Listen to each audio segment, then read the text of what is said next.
नमस्कार मित्रों, आज की तारीख है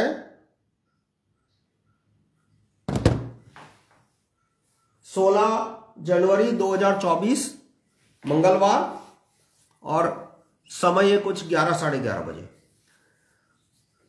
और ये मेरा अभी मैंने एक वीडियो बनाया जो कि थोड़ा लंबा हो गया। ये इसका शॉर्ट समरी है कि मेरी चुनाव आयोग के सामने मांग क्या है, डिमांड क्या है, प्रपोज सॉल्यूशन मेरा क्या है कि अमेरिका में जिस तरह से 35% बूथ जहां पे ईवीएम है, वहां अधिकतर डिस्ट्रिक्ट में अब वोटर को चॉइस दी जाती है कि आपको बैलेट पेपर चाहिए या ईवीएम।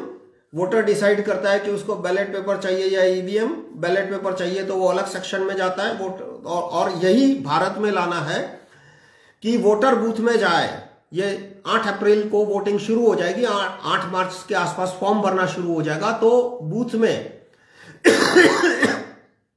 बैलेट पेपर भी होना चाहिए और ईवीएम हो ना हो मुझे कोई लेना देना नहीं है। वोटर जब जाए और वो बोलता है मुझे बैलेट पेपर दो, तो उसको बैलेट पेपर मिलेगा। वो ठप्पा मारेगा, बैलेट पेपर को फोल्ड करेगा, डिब्बे में डालेगा। जिस तरह का सिस्टम आज भी बहुत सारे राज्यों में पंचायत में है। गुजरात में पंचायत के जब चुनाव हुए थे तो करीब आधे चुनाव बैलेट बॉक्स से हुए थे, क्योंकि वहां वोटर ने बोल दिया कि यदि ईवीएम है तो कोई वोटर वोट डालने नहीं जाएगा। तो जो गवर्नमेंट का स्टाफ है उसके पास पहले से आज की तारीख में भी ट्रेनिंग है कि बैलेट पेपर कैसे इस्तेमाल होता है, बैलेट बॉक्स क्या होता है, बैलेट पेपर क्या होता है, उसको सील कैसे करते हैं, कैसे करते हैं, सब उनके पास ट्रेनिंग है। कोई नई चीज उनको बनाने की जरूरत नहीं है। और ईवीएम है, पड़ा रहे, मेरा कोई लेना देना नहीं है उससे। मैं ईवीएम के खिलाफ हूं। लेकिन मेन चीज क्या है, मैंने काले कांच का जादू भी मैंने ही ढूंढा और मैंने ही किया, और बाकी सब तो कोई काला जो कथित ईवीएम विरोधी है वो तो इस काले कांच के जादू से 4 साल तक वो उसको इग्नोर करते रहे, जानबूझ के दबाते रहे। इग्नोर नहीं करते रहे, दबाते रहे। ये कथित ईवीएम विरोधी, नाम नहीं लेना मुझे उनका।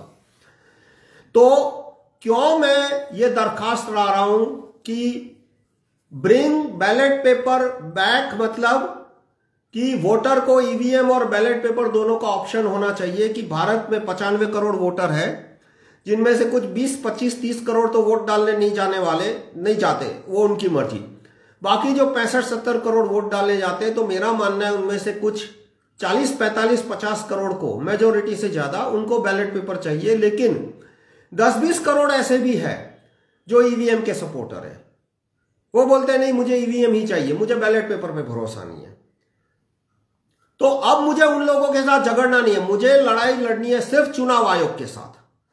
जो बैलेट पेपर का सपोर्टर है, जो ईवीएम का सपोर्टर है, जो ईवीएम का अंधभगत है, मुझे उसके साथ लड़ने में अपना टाइम और एनर्जी नहीं खराब करनी।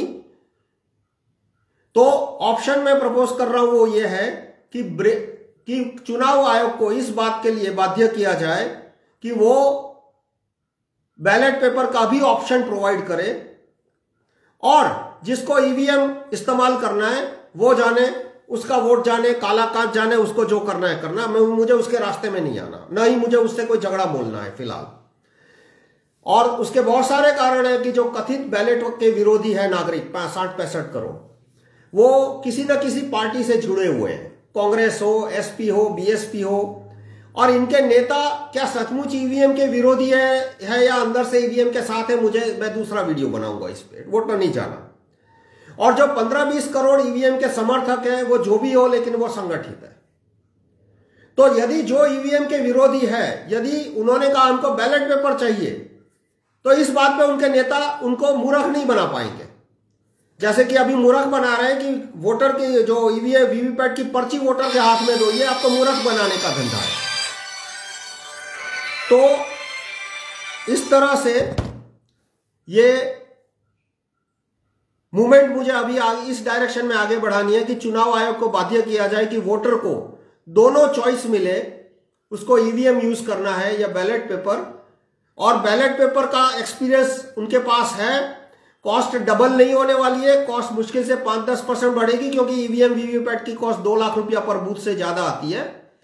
तो इससे मामूली सा आएगा, वो सारे कैलकुलेशन में अलग मूवमेंट दूंगा। पर अभी जो मेन कोर्स ऑफ मेरा डायरेक्शन जो मैं प्रपोज कर रहा हूं वो ये है कि वोटर को बैलेट पेपर और ईवीएम दोनों की चॉइस होनी चाहिए। धन्यवाद।